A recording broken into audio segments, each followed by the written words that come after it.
এটা একটু কিছুক্ষণ ভাজলাম, এখন আমি এটাকে ঢেকে দিব। মাঝে মাঝে কিন্তু এরকম সবজি এনে করে রেখে দিই একবারে, কারণ সবজিটা আবার রেখে দিলে তখন সুন্দর ফ্রেশ থাকে না আর কি।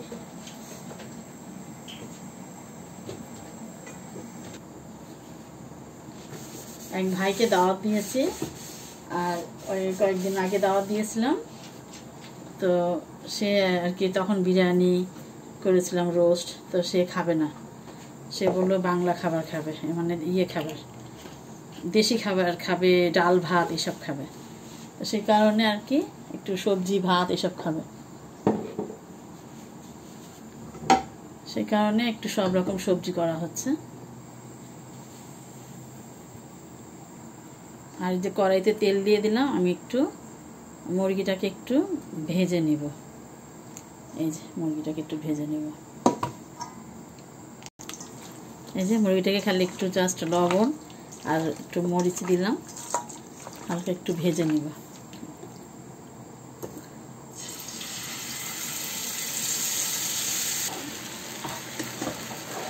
ঢাকনাটা একটু নাড়া না দিলে দেখে নিতে হবে।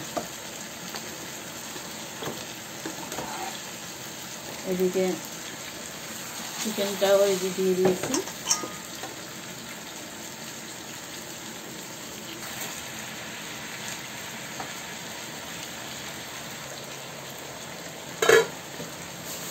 ধনে পাতা দিয়ে দিবে, ফ্রোজেন করা ধনে পাতা।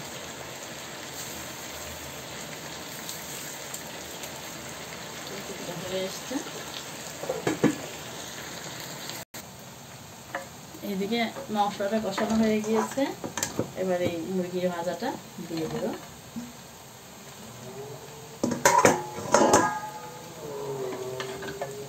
আর এই পাশের পাশে আমি পাট শাকটা বসিয়ে দিয়েছি, পাট শাকটাও হয়ে এসছে আমার, ঢেকে দিয়েছিলাম, একবারে গলে গিয়েছে। রসুন পেঁয়াজ মরিচ দিয়ে জাস্ট একটু ভেজে নিলাম। পাট শাক করতে গেলে সময় লাগে না।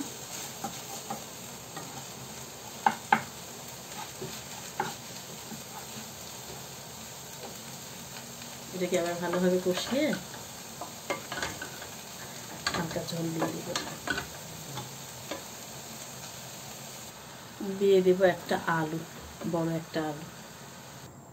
এই যে দিয়ে দিলাম ঝোল। এবার এটা থাক, একটু ঢেকে দিলেই হয়ে যাবে আলুটা হলে।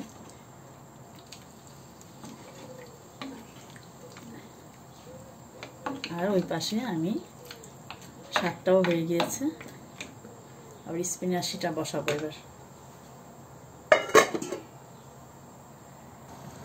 এই যে মাংসটার মধ্যে ঝোল দিয়ে দিলাম, হয়ে গেছে।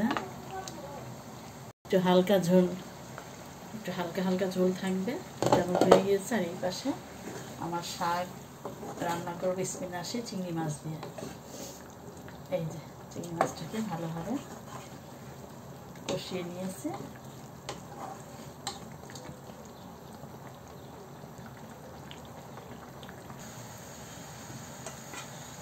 শাকটা দিয়ে দিলাম।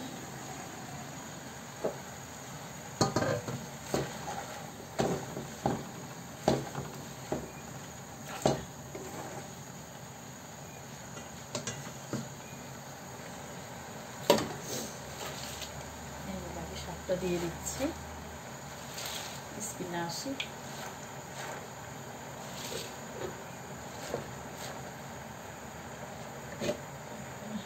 ঢেকে দেবো, ঢাকলে কমিয়ে অল্প একটু হয়ে যাবে।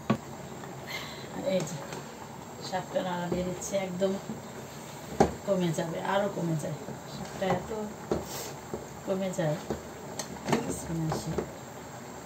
আর আমি চিংড়ি মাছ দিয়ে রান্না করলাম, ভাজিও করি, আর ওই শাকের মতো লাগে আর কি।